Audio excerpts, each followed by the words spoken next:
नमस्कार दोस्तों, जय हिंद, वंदे मातरम। दोस्तों मैं आपके साथ जयसवाल सर। सभी प्यारे मित्रों का, सभी भावी अध्यापक अध्यापिकाओं का वेलकम, अभिनंदन है दोस्तों। टीचर्स फैमिली, शिक्षकों के परिवार जायसवाल कोचिंग सेंटर पर पावर्ड बाई शिक्षा ही प्रकाश है। चलिए दोस्तों, हम बात करेंगे आज की क्लास में बाल विकास शिक्षा शास्त्र के प्रैक्टिस सेट नंबर 19 की 30 महत्वपूर्ण क्वेश्चन रहने वाले हैं। साथ ही साथ कल का जो मॉक क्वेश्चन है उसको भी यहाँ पे कंबाइन किया गया है। तो चलिए दोस्तों, इस सेशन को शुरू करते हैं। सभी प्यारे मित्र, चैनल पे अगर पहली बार विजिट कर रहे हैं, शिक्षक के परिवार पे, शिक्षकों के परिवार, आवर फैमिली, टीचर्स फैमिली पर, तो सब्सक्राइब कर लेंगे ताकि लेटेस्ट नोटिफिकेशन दोस्तों मिलता रहे, क्योंकि यहाँ पर सिलेक्शन सर्वोपरि है। चलिए दोस्तों, कल के मॉक क्वेश्चन को पहले देख लेते हैं। और ये दोस्तों हम जो क्वेश्चन कर रहे हैं 1000 MCQs प्लस क्वेश्चन करने हैं, ठीक है। और यहाँ पर आपके CDP बाल विकास, चाइल्ड डेवलपमेंट का पेडागोजी भी है, शिक्षा शास्त्र भी है, मनोविज्ञान भी है, बाल मनोविज्ञान भी, सारा यहाँ पे कंक्लूजन तैयार किया गया है दोस्तों। जी हाँ, चलिए कल के मॉक क्वेश्चन की बात कर लेते हैं कि शिक्षक व्यवहार सिद्धांत का प्रतिपादन किसने किया। ठीक है, SK Mishra, SS Mathur, DG रॉयन या N तिवारी। जिन प्यारे शिक्षक बंधु, भाई बहन, ठीक है, गृहिणी का कमेंट आया था, मैं उन सभी का दिल से धन्यवाद करता हूं दोस्तों। इसी तरह आप लोग कमेंट फीडबैक करते रहिए। राइट ऑप्शन होगा DG रॉयन। जी हाँ दोस्तों, अब देखते हैं दोस्तों अगला प्रश्न। अगला प्रश्न आ चुका है सभी प्यारे मित्र। पहला क्वेश्चन जो है आपके स्क्रीन पर आप लोग फेस करेंगे और कमेंट के माध्यम से अपना फीडबैक जरूर बताएंगे। दोस्तों, संज्ञानात्मक अधिगम प्रणालियों में सबसे महत्वपूर्ण क्या होता है? जो संज्ञानात्मक अधिगम प्रणाली होती है उसमें सबसे महत्वपूर्ण आपका अन्वेषण द्वारा अधिगम होता है, जांच पड़ताल प्रशिक्षण होता है, शिक्षण योजना बनाना होता है, या इनमें से कोई नहीं। सभी प्यारे मित्र कमेंट करेंगे जिनका सपना अध्यापक अध्यापिका बनना, शिक्षक बनना, हर एक भाई बहन, हर एक गृहिणी दोस्तों। जी हाँ, संज्ञानात्मक अधिगम प्रणालियों में सबसे अधिक जो महत्वपूर्ण होता है दोस्तों, वह हमारा अन्वेषण द्वारा अधिगम कहलाता है। क्या कहलाता है? अन्वेषण द्वारा अधिगम कहलाता है। दूसरा प्रश्न दोस्तों आपकी स्क्रीन पर है कि a mind they dot फाउड itself किसकी आत्मकथा है? ये एक आत्मकथा है। जी हाँ, ये मनोविज्ञान फिजिकोलॉजी की आत्मकथा है। ये किसकी है? एडोल्फ मेयर, पीटर्स, किलफोर्ड बियर्स, इनमें से कोई नहीं। दोस्तों आप लोग देखते होंगे कभी कभी 30 क्वेश्चनों में से आपके जो 3 या 4-5 प्रश्न ऐसे आ जाते जो आपने पढ़ा भी नहीं होगा, वो ऐसे ही क्वेश्चन होते हैं। ठीक है, तो इसलिए हम पूरा कंक्लूजन लेकर आते हैं हर एक क्वेश्चन का डिटेल के साथ, क्योंकि सिलेक्शन यहाँ पर सर्वोपरि है। तो राइट ऑप्शन हो जाएगा दोस्तों, हम बात करेंगे किलफोर्ड बियर्स की। जी हाँ, a mind day found of itself किसकी आत्मकथा है? तो किलफोर्ड बियर्स की आत्मकथा हो जाएगी। तीसरा प्रश्न प्यारे मित्रों आपके स्क्रीन पर है कि मानसिक स्वास्थ्य संपूर्ण व्यक्तित्व सामंजस्यपूर्ण कृत्य है, यह कथन किसका है? एक बार रिपीट करूंगा, क्वेश्चन इंपॉर्टेंट है। मानसिक स्वास्थ्य संपूर्ण व्यक्तित्व सामंजस्यपूर्ण कृत्य है, यह कथन गिलफोर्ड बियर्स का है, या एडोल्फ मेयर का, या हेडफील्ड का, या पीटर शलो का है? सभी प्यारे मित्र कमेंट करेंगे। जी हाँ, मानसिक स्वास्थ्य संपूर्ण व्यक्तित्व सामंजस्यपूर्ण कृत्य है, यह आपके हेडफील्ड का कहना है। अब देखते हैं दोस्तों तीसरा प्रश्न। जी हाँ, कमेंट कीजिएगा। इच्छाएं, कामनाएं और लक्ष्य की भावना प्रायः व्यक्ति को लेकर जाती है दबाव की ओर, खिन्नता की ओर, पलायन की ओर, या इनमें से कोई नहीं। आपका कमेंट, आपका फीडबैक क्या कहता है? जी हाँ, हर एक भाई बहन, हर एक गृहिणी का कमेंट यहाँ पे सर्वमान्य है। जी हाँ, सर्वोपरि है। सभी प्यारे मित्र कमेंट करेंगे। इच्छाएं, कामनाएं, लक्ष्य की भावना व्यक्ति को, प्रायः व्यक्ति को लेकर कहाँ जाती है? तो प्रायः व्यक्ति को दबाव की ओर ले जाती है। जी हाँ, प्रेशर कहते हैं ना, मेरे माइंड में प्रेशर बहुत उसका, आपकी कोई इच्छा होगी, कामना होगी, जो आपको कोई लक्ष्य प्राप्त करना होगा, ठीक है, तो आप ये लक्ष्य दबाव की ओर जरूर ले जाएगा। तो राइट ऑप्शन क्या हो जाता है आपका? ए ऑप्शन सही हो जाएगा। अगला प्रश्न है कि मानसिक स्वास्थ्य विज्ञान को मानसिक स्वास्थ्य का संरक्षक तथा मानसिक रोगों से बचाव करने वाला किसने बताया है? जी हाँ, मानसिक स्वास्थ्य विज्ञान को मानसिक स्वास्थ्य का संरक्षक तथा मानसिक रोगों से बचाव करने वाला किसने बताया है? आपके किलफोर्ड बियर्स, एडोल्फ मेयर, हेडफील्ड, या पीटर शलो ने बताया। किसने बताया? जी हाँ दोस्तों, कमेंट आ चुका है। कमेंट आ चुका है दोस्तों कि मानसिक स्वास्थ्य विज्ञान को मानसिक स्वास्थ्य का संरक्षक तथा मानसिक रोगों से बचाव करने वाला किसने बताया है? तो हेडफील्ड ने बताया। जी हाँ, सिलेक्शन पाना है और दोस्तों आपका सपना जो ड्रीम्स है अध्यापक अध्यापिका बनना, गवर्नमेंट टीचर बनने का, वह जरूर पूरा होगा दोस्तों। जी हाँ, हर एक क्वेश्चन, हर एक कंसेप्ट आपके सिलेबस के अकॉर्डिंग है।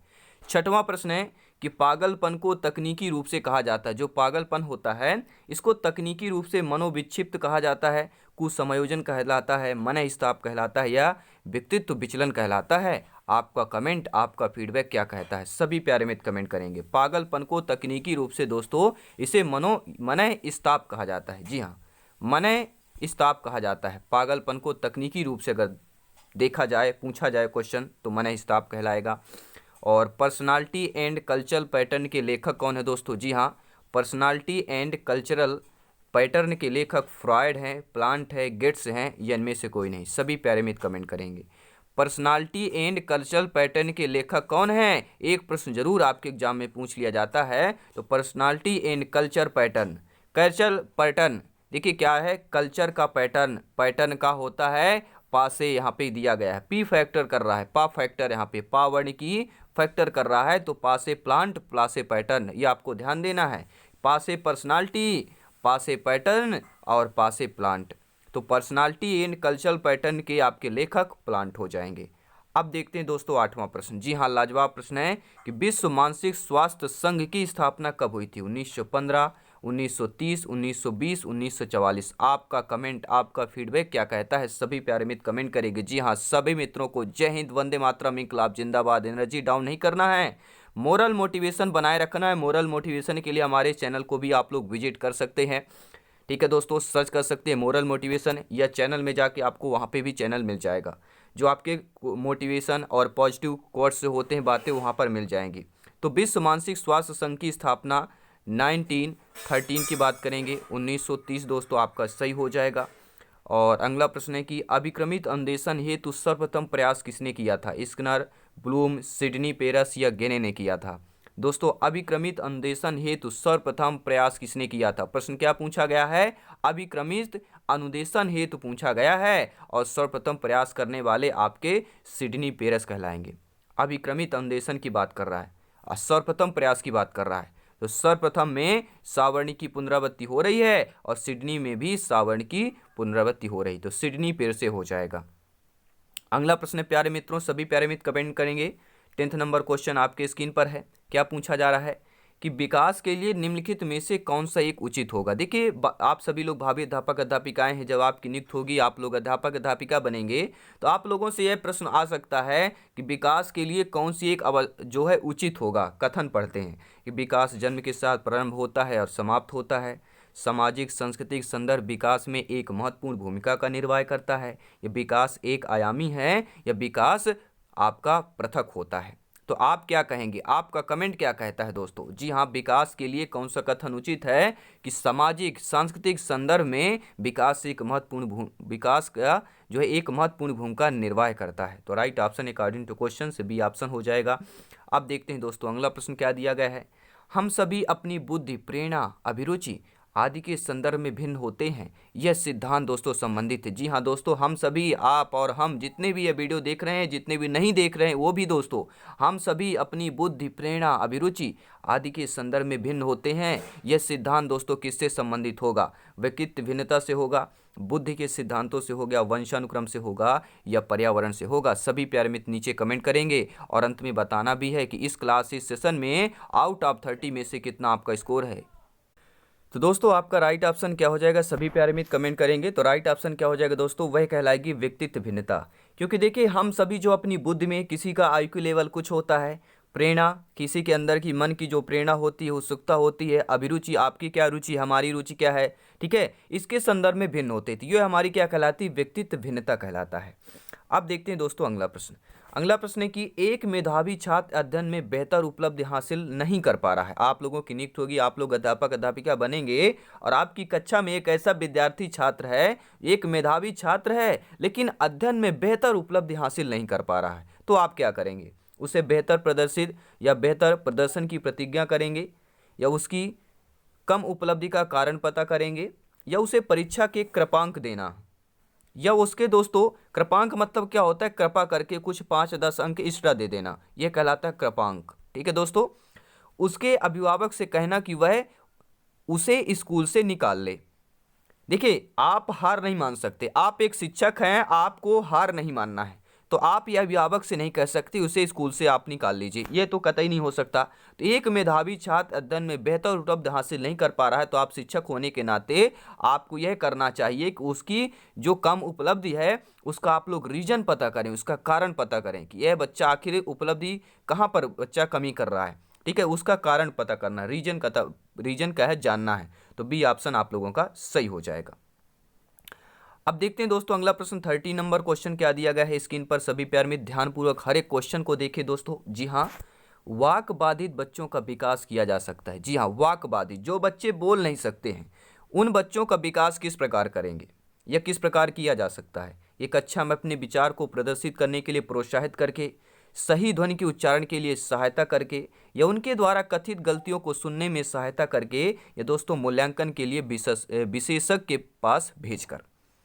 तो आप क्या करेंगे, आप लोग भावी अध्यापक अध्यापिकाएं हैं, शिक्षक बंधु है, जायसवाल सर सभी का नमन अभिनंदन स्वागत करते हैं दोस्तों। जी हाँ, वाक बाधित बच्चों का विकास किया जा सकता है। किस प्रकार किया जा सकता है दोस्तों, तो कक्षा में अपने विचार को प्रदर्शित करने के लिए प्रोत्साहित करके बच्चे को बोलिए कि आप अपने, जो बच्चा अटकता है, बोलने नहीं पाता है, ठीक है, वाक बाधित यानी बच्चा जो अटक अटक कर बोलता है उसे वाक बाधित बच्चा बोलते हैं। वाक बाधित बच्चा ऐसे प्रकार करना चाहिए उस टाइप को, ठीक है। इस प्रकार के बच्चों को क्या करना है, अपने विचार प्रदर्शित के लिए प्रोत्साहित करना, उसको बोलना कि आप बोलिए, बेझिझक बोलिए, जो आपसे बनता है बोलिए, ऐसे उसको प्रोत्साहित करेंगे तो धीरे धीरे बच्चा क्या होगा, ठीक है, उसमें विकास किया जा सकता है बच्चे को बोलने में। अब देखते हैं दोस्तों अगला प्रश्न। दोस्तों, क्या बुद्धिमान माता पिता के बच्चे सदैव पढ़ाई में तेज होते हैं? आपका कमेंट क्या कहता है। अगर कोई भी बच्चा है उसके माता पिता बुद्धिमान हैं तो क्या सदैव, ये शब्द ध्यान रखना है, सदैव दिया गया है, सदैव पढ़ाई में तेज होते हैं, हाँ, नहीं, या मनोविज्ञान इस संबंध में कोई उत्तर नहीं दे सकता, या यह ईश्वर पर निर्भर है। देखिए, बच्चे सदैव पढ़ाई में तेज होते हैं, ये आपका गलत नहीं होगा, नहीं होगा, बिल्कुल सदैव कभी कभी होता है। जरूरी नहीं है उसके माता पिता डॉक्टर है तो बच्चा भी डॉक्टर होगा, जरूरी नहीं कि माता पिता टीचर हैं तो बच्चा भी टीचर होगा, जरूरी नहीं कि माता पिता इंजीनियर है तो बच्चा भी इंजीनियर होगा, जरूरी नहीं है कि उसके पिता अगर रेलवे में ड्राइवर हैं तो बच्चा भी उसका रेलवे में ड्राइवर होगा, ऐसा नहीं, सदैव नहीं है, कभी कभी हो सकता है, तो ऐसा दोस्तों नहीं होगा। तो यहाँ पर बी ऑप्शन आप लोगों का सही हो जाएगा। अब देखते हैं दोस्तों अगला प्रश्न। 2 से 3 वर्ष की आयु में मध्य एक बच्चे की भाषाई विकास दर में बढ़ती है, कितनी दर बढ़ती है? सभी लोग कमेंट करेंगे। जी हाँ, आपके क्वेश्चन, आपके सिलेबस का प्रश्न है और सिलेक्शन यहीं से तय होगा। आपका कमेंट क्या कहता है? जो 2 से 3 वर्ष की आयु के मध्य एक बच्चे की भाषाई विकास दर बढ़ती है लगभग 50 से 1000 तक में, 2 से 10 तक में, 20 से 50 तक में, या 50 से 5 तक में। आपका कमेंट क्या कहता है? विकास दर, भाषाई विकास दर की बात कर रहे हैं 2 से 3 वर्ष की आयु के बच्चे के मध्य, तो क्या होगा दोस्तों? राइट ऑप्शन होगा 2 से 10 होगा, कम से कम ही होगा, कम से कम ही होगा, क्योंकि बच्चा कैसे है, शैशवावस्था में बच्चा है, 2 से 3 वर्ष की आयु का बच्चा है। अब देखते हैं दोस्तों अगला प्रश्न। जी हाँ, अगला प्रश्न 16वां प्रश्न आपकी स्क्रीन पर है। हर एक क्वेश्चन इंपॉर्टेंट है दोस्तों। मनुष्यों में विकास की सबसे तीव्र गति होती है। मनुष्यों मतलब क्या हो गया? आप और हम की बात कर रहे हैं, हमारे और आपकी बात की जा रही है कि दोस्तों हम में और आप में विकास की सबसे तीव्र गति होती है, बाल अवस्था में होती है, किशोरावस्था में होती है, शैशवावस्था में होती है, या यौवन अवस्था में होती है। आपका कमेंट, आपका फीडबैक क्या कहता है? सभी प्यारे मित्र कमेंट करेंगे जिनका सपना है सीडीपी बाल विकास में 30 में 30 लाना। जी हाँ दोस्तों, हर एक क्वेश्चन इंपॉर्टेंट है। और अभी तक वीडियो को लाइक नहीं किया, सब्सक्राइब नहीं किया, सब्सक्राइब जरूर करें ताकि लेटेस्ट नोटिफिकेशन दोस्तों आपको मिलता रहे। हर एक सेशन, हर एक क्लास की नोटिफिकेशन आपको मिलती रहे कि जायसवाल सर की वीडियो आ चुकी है, यूट्यूब की तरफ से आपको नोटिफिकेशन आएगा। जी हाँ, तो मनुष्यों में विकास की सबसे तीव्र गति होती है, वह होती है हमारी दोस्तों किशोरावस्था। जी हाँ, अगला प्रश्न दोस्तों पूछा जा रहा है आप लोगों से कि गर्भधारण से शिशु के जन्म की अवधि को क्या कहते हैं? जी हाँ, गर्भधारण से शिशु के जन्म की अवधि को किशोरावस्था कहते हैं, शैशवावस्था कहते हैं, प्रसव पूर्व काल कहते हैं, या वयस्कता कहते हैं। आप सभी प्यारे मित्र क्या कमेंट करते हैं? आपका फीडबैक क्या कहता है कि गर्भधारण से शिशु के जन्म की अवधि जो कहलाती है वह दोस्तों प्रसव पूर्व काल कहलाता है। अगला प्रश्न है दोस्तों कि रोसा स्याही धब्बा परीक्षण जो व्यक्ति का मूल्यांकन करने के लिए इस्तेमाल किया जाता है उसका विकास किसने किया। जी हाँ, रोसा स्याही धब्बा जो परीक्षण है दोस्तों, जो व्यक्ति का मूल्यांकन करने के लिए इस्तेमाल किया जाता है। दो प्रश्न तय बन गए। जी हाँ, प्रश्न आ सकता है कि व्यक्ति के मूल्यांकन के लिए इस्तेमाल किया जाता है, कौन सा परीक्षण इस्तेमाल किया जाता है, तो रोसा स्याही धब्बा परीक्षण व्यक्ति के मूल्यांकन के लिए इस्तेमाल किया जाता है। और इसका विकास किसने किया, आइसेक ने, एलपोर्ट ने, हॉटमैन, रोसा ने या जीन पियाजे जी ने। आपका कमेंट, आपका फीडबैक लाजवाब है, उम्दा है दोस्तों। सभी प्यारे मित्र कमेंट करेंगे। जी हाँ, राइट ऑप्शन होगा हार्टमैन, रोसा की बात करेंगे। जी हाँ, हॉटमैन, हॉटमैन यानी कि दिल धड़कन की बात कर रहे हैं। तो रेसा स्याही धब्बा, ठीक है, धब्बा अगर शब्द आता है तो दिल को एक धक्का जैसे लगता है, धब्बा धक्का, ठीक है, समझ में आ रहा है। धब्बा धक्का मतलब दिल में धक्का पहुंच रहा है। अर्थात दोस्तों रोसा स्याही धब्बा परीक्षण जो व्यक्तित्व का मूल्यांकन करने में इस्तेमाल किया जाता है, इसका विकास आपके हार्टमैन रोसा ने किया था और इन्हीं के नाम से रोसा स्याही धब्बा परीक्षण है। तो ये बहुत ही सिंपल सा आसान है क्योंकि इन्हीं के नाम से है, तो आप लोग बता सकते हैं। या ऐसा स्याही धब्बा परीक्षण भर दिया जाए तो फिर कठिनाई हो सकती है। अगर पूरा लाइन दिया जाता है तो आप राइट ऑप्शन बना लेंगे कि हार्टमैन रोसा ने इसका विकास किया था। अगला प्रश्न है दोस्तों कि प्रतिभाशाली छात्र अपराधी कब बन जाते हैं, अथवा किशोरों में द्वंद्व उभरने का प्रमुख कारण क्या है। आप सभी लोग भावी अध्यापक अध्यापिकाएं, शिक्षक बंधु, जायसवाल सर, अभी आप सभी को अभिनंदन करते हैं। जय हिंद दोस्तों। जी हाँ, शिक्षक राष्ट्र निर्माण में सबसे बड़ा योगदान होता है, इसलिए जायसवाल सर यानी मैं विजय जायसवाल आप सभी को अभिनंदन स्वागत करता हूं दोस्तों। जी हाँ, उस पद की गरिमा को, उस पद का अभिनंदन नमन करता हूं दोस्तों, शिक्षक पद को नमन करता हूं। और शिक्षा ही प्रकाश है। माँ सरस्वती से अभिनंदन प्रार्थना है कि आप लोग जो दिन रात मेहनत करते हैं वो आप लोगों का मेहनत सफलता सक्सेस के रूप में, गवर्नमेंट जॉब के रूप में ज़रूर मिलेगा। जी हाँ, चलिए इस प्रश्न का जवाब जान लेते हैं दोस्तों। प्रतिभाशाली छात्र जो है अपराधी कब बन जाते हैं, अथवा किशोरों में द्वंद्व उभरने का प्रमुख कारण क्या है। निराश व निस्सहाय होने पर, अवसरों की प्रतिकूलता होने पर, स्वप्न दर्शन के कारण या पीढ़ियों का अंतर पड़ जाने के कारण। तो आपका कमेंट क्या कहता है कि प्रतिभाशाली छात्र अपराधी कब बन जाता है। तो अवसरों की प्रतिकूलता होने पर क्या होता है, प्रतिभाशाली छात्र अपराधी कब बन जाता है अथवा किशोरों में द्वंद्व भरने का प्रमुख कारण कब होता है, अवसरों की प्रतिकूलता होने पर होता है। बी ऑप्शन सही हो जाएगा। अगला प्रश्न दोस्तों, इसके बाद 10 क्वेश्चन और कंप्लीट करेंगे, साथ ही साथ एक मॉक क्वेश्चन भी रहेगा आपका।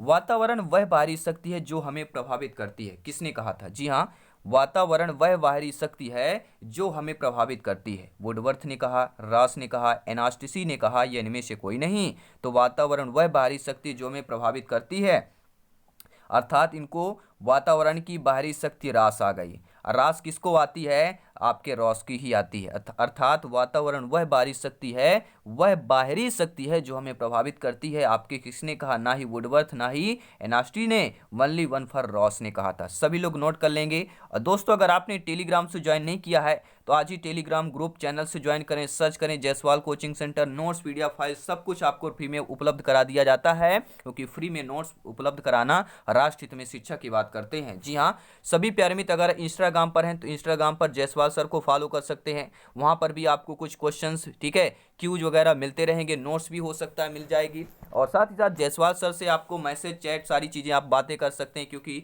यहाँ पे कमेंट बहुत सारे आते हैं। वहाँ पे आप लोग डायरेक्टली आपके जो भी पर्सनल क्वेश्चन हो, ठीक है, वो भी आप लोग यहाँ पे क्वेश्चन कर सकते हैं, एग्जाम से रिलेटेड, क्वेश्चन से रिलेटेड। तो इंस्टाग्राम पर जरूर फॉलो करें, लिंक भी दे दिया गया है, या आप लोग सर्च भी कर सकते हैं।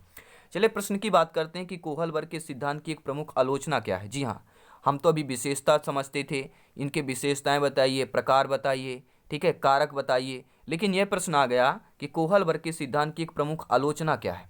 आलोचना भी आ गया है कि कोहल वर्ग ने बिना किसी अनुभूतिक मूलक आधार के आधार पर सिद्धांत प्रस्तुत किया था। यह कोहल वर्ग ने प्रस्ताव किया कि नैतिक तार्किकता विकासात्मक है। यह कोहल वर्ग ने पुरुषों एवं महिलाओं की नैतिक तार्किकता में सांस्कृतिक विभिन्नता को महत्व नहीं दिया। यह दोस्तों कोहल वर्ग ने नैतिक विकास की स्पष्ट अवधारणाओं का उल्लेख नहीं किया। तो कोहल वर्ग के सिद्धांत की एक प्रमुख आलोचना क्या है। आलोचना यह है प्यारे मित्रों कि कोहल वर्ग ने पुरुष एवं महिलाओं की नैतिक तार्किकता में सांस्कृतिक विभिन्नताओं को महत्व नहीं दिया है। तो ये आपका क्या हो जाएगा, यह आलोचना है दोस्तों, कोहल वर्ग के एक प्रमुख आलोचना कहलाती है। सी ऑप्शन सही हो जाएगा। अगला प्रश्न है कि निम्नलिखित में से मूल्यांकन की विशेषता नहीं है। नेगेटिव नकारात्मक प्रश्न है कि मूल्यांकन की विशेषता नहीं है। मूल्यांकन बहुमुखी होता है, मूल्यांकन के लिए मापन अनिवार्य है, मूल्यांकन का क्षेत्र अत्यंत व्यापक होता है, या मूल्यांकन एकांगी होता है। सभी लोग कमेंट करेंगे। जी हाँ दोस्तों, आप लोग भावी अध्यापक अध्यापिकाएं हैं, आप ये बताइए क्या मूल्यांकन एकांगी होता है? क्या मूल्यांकन आपका एक अंग वाला होता है? अगर एक अंग वाला होगा तो काम कैसे चलेगा दोस्तों? तो मूल्यांकन की विशेषता एकांगी, मूल्यांकन एकांगी नहीं होता है। यह आपका according two questions negative option हो जाएगा। मूल्यांकन बहुमुखी होता है, मूल्यांकन के लिए मापन अनिवार्य होता है, और मूल्यांकन का क्षेत्र अत्यंत व्यापक होता है। ठीक है, तो ये आपके तीनों विशेषताएं हैं, और चौथा जो है आपका विशेषता नहीं है। अगला प्रश्न है कि अच्छे मूल्यांकन की कौन सी एक विशेषता नहीं है। नेगेटिव नकारात्मक प्रश्न है कि जो कोई अच्छा मूल्यांकन हो उसकी एक विशेषता नहीं होगी। वैधता, विश्वसनीयता हो गया, निदानात्मकता हो गया, या आपका नकारात्मकता हो गया। तो अच्छे मूल्यांकन की विशेषता नहीं है। देखिए, अच्छा जो मूल्यांकन होता है उसकी नकारात्मकता विशेषता नहीं होती। नकारात्मक मतलब होता है नेगेटिव, तो कोई भी अच्छा मूल्यांकन नेगेटिविटी से नहीं जुड़ा। कोई अच्छा और बुरा एक साथ नहीं हो सकता। ठीक है, तो अच्छा मूल्यांकन कौन सी विशेषता नहीं है? देखिए, वैधता विशेषता है, विश्वसनीयता होती है, निदानात्मकता भी होती है, लेकिन नकारात्मक नहीं होता है। तो according to question right option number D हो जाएगा। अगला प्रश्न आइए देख लेते हैं कि क्रियात्मक अनुसंधान का उद्देश्य क्या होता है। जी हाँ, जो आपका क्रियात्मक अनुसंधान है इसका उद्देश्य नवीन ज्ञान की खोज करना होता है, शैक्षिक परिस्थितियों में व्यवहार विज्ञान का विकास है, या विद्यालय तथा कक्षा की शैक्षिक कार्य प्रणाली में सुधार लाना होगा, या उपरोक्त सभी होगा। आपका कमेंट, आपका फीडबैक दोस्तों क्या कहता है, आपका अनुभव क्या कहता है? आप लोग ज्ञानी हैं, सर्वज्ञ हैं। क्रियात्मक अनुसंधान का जो उद्देश्य होता है वह विद्यालय तथा कक्षा की कार्य प्रणाली में सुधार लाना होता है। सी ऑप्शन सही हो जाएगा। 25वां प्रश्न, इसके बाद 5 क्वेश्चन साथ ही साथ विथ मॉक क्वेश्चन भी रहेगा। दोस्तों, प्रिया अपनी कक्षा को एक क्षेत्र में भ्रमण के लिए गई। वापस आकर उसने अपने छात्रों से भ्रमण के बारे में चर्चा की। यह प्रक्रिया दोस्तों क्या है? अधिगम का मूल्यांकन होगा, अधिगम के लिए मूल्यांकन होगा, मूल्यांकन के लिए अधिगम होगा, या मूल्यांकन का अधिगम हो सकता है किसी शिक्षिका का यहाँ पर नाम प्रिया भी हो सकता है। तो दोस्तों राइट ऑप्शन क्या हो जाएगा कि प्रिया अपनी कक्षा को एक क्षेत्र भ्रमण कर ले जाती हैं। कोई भी नाम हो सकता है। वापस आकर अपने अपने छात्रों से भ्रमण के बारे में चर्चा करती हैं। तो प्रिया यहाँ पर एक शिक्षिका है जो अपने बच्चों को लेकर क्षेत्र भ्रमण पर जाती हैं। तो ये क्या कहलाएगा? क्षेत्र भ्रमण पर छात्रों को ले जाना और उसके बारे में फिर आपके कक्षा में चर्चा करना, यही तो दोस्तों आपका अधिगम का मूल्यांकन कहलाता है। अधिगम मतलब होता है सीखना। आपने क्षेत्र भ्रमण पर गया या आप लोग गए तो वहां पर आपने क्या क्या सीखा, इसका मूल्यांकन कक्षा में करती हैं। चर्चा मतलब मूल्यांकन ही हो गया। तो यह कहलाएगा अधिगम का मूल्यांकन हो जाएगा। अगला प्रश्न है दोस्तों कि व्यक्तित्व स्थायी समायोजन है। व्यक्तित्व स्थायी जो समायोजन है पर्यावरण के साथ होता है, जीवन के साथ होता है, प्रकृति के साथ होता है, या उपरोक्त सभी होगा। तो देखिए, व्यक्तित्व स्थायी जो समायोजन होता है दोस्तों आपके पर्यावरण के साथ भी होता है, पर्यावरण के साथ भी आपको व्यक्ति स्थायी समायोजन बनाना पड़ता है, जीवन के साथ भी होता है, और प्रकृति के साथ भी होता है। अर्थात डी ऑप्शन सही हो जाएगा। अगला प्रश्न है दोस्तों क्या दिया गया है? 27 नंबर क्वेश्चन देखेंगे। दिया गया है दोस्तों व्यक्तित्व विकास की अवस्था पूछा गया है कि व्यक्तित्व विकास की अवस्था अधिगम एवं वृद्धि होती है, व्यक्तिवृत्त अध्ययन होता है, उपचारात्मक अध्ययन होता है, इनमें से कोई नहीं। आपका कमेंट क्या कहता है कि व्यक्तित्व विकास की जो अवस्था होती है दोस्तों वह हमारी अधिगम एवं वृद्धि कहलाती है। आपकी और हमारी व्यक्तित्व मतलब क्या हो गया? आपकी और हमारी जो विकास की अवस्था है वह अधिगम और वृद्धि कहलाती है। अधिगम मतलब आपने क्या सीखा और आप में क्या वृद्धि हुई है। सीख कर जो वृद्धि करता है वही दोस्तों असली क्या होता है? लर्नर होता है। हमेशा लर्नर बने रहिए, सीखते रहिए। जिंदगी ही सीखना है दोस्तों। जितना ज़्यादा सीखेंगे उतना ही अच्छा आपके लिए होता है, उतना ही अच्छा आप लोग सक्सेस होंगे, उतना ही अच्छा आप व्यक्तित्व को हासिल करेंगे। तो व्यक्तित्व की अवस्था अधिगम एवं वृद्धि होती है। अब देखते हैं दोस्तों अगला प्रश्न। एक कक्षा में व्यक्तित्व भिन्नताओं के क्षेत्र हो सकते हैं। एक कक्षा में जो है व्यक्तित्व भिन्नताओं के क्षेत्र हो सकते हैं, रुचियों के क्षेत्र हो सकता है, सीखना, चरित्र का उपयोग सभी। देखिए, एक कक्षा है, आप लोगों की नियुक्त होती है, आप लोग अध्यापक अध्यापिका बनते हैं। आप कक्षा में देखते हैं कि आपके कक्षा में बहुत सारे बच्चे बच्चियां होती हैं, बालक बालिकाएं, शिक्षार्थी विद्यार्थी होते हैं। अब इनमें व्यक्तित्व भिन्नता देखिए रुचि के आधार पर होगा। कोई किसी की रुचि है, कोई किसी की रुचि है। कोई सीखने का भी रुचि में अंतर होता है, चरित्र में भी रुचि का अंतर होता है। ठीक है, तो कोई पॉजिटिव होता है, कोई नेगेटिव होता है, कोई हंसता है, कोई रोता है, कोई डरने वाला होता है। ये चरित्र हो जाते हैं। ठीक है, तो उपरोक्त सभी हो जाएगा क्योंकि व्यक्तित्व भिन्नता में क्षेत्र जो आपके कक्षा में ये सभी हो सकते हैं।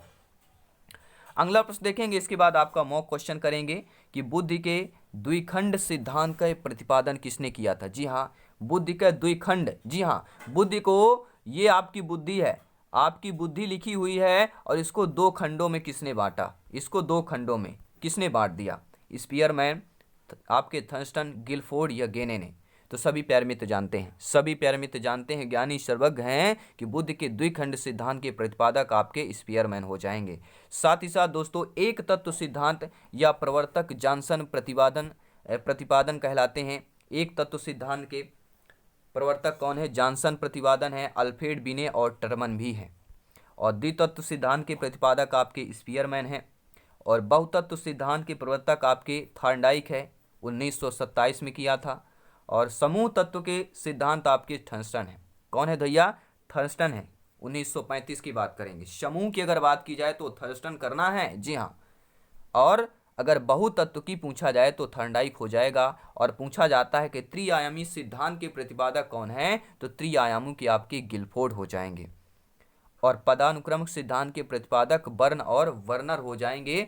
और अगर प्रतिदर्शन सिद्धांत पूछा जाता है, प्रतिदर्श सिद्धांत पूछा जाता है, तो इसके थॉमसन हो जाएंगे।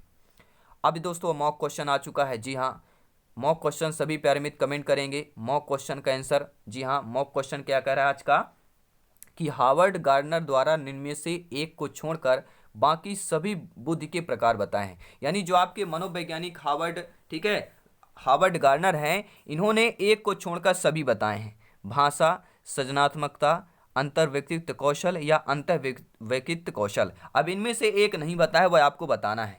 तीन बताए हैं लेकिन एक बुद्धि का प्रकार नहीं बताया, वे कौन सा है आपको कमेंट के माध्यम से बताना है। तो ये क्लास, ये सेशन आपको कैसा लगा दोस्तों, सभी प्यारे मित्र कमेंट करें, फीडबैक करेंगे। जिनका सपना अध्यापक अध्यापिका बनना, सभी को जायसवाल सर अभिनंदन, स्वागत करते हैं। हर एक भाई बहन है गृहिणी का दोस्तों। चलिए मिलते हैं दोस्तों नेक्स्ट क्लास में। सभी मित्रों को जय हिंद, वंदे मातरम, धन्यवाद सभी का।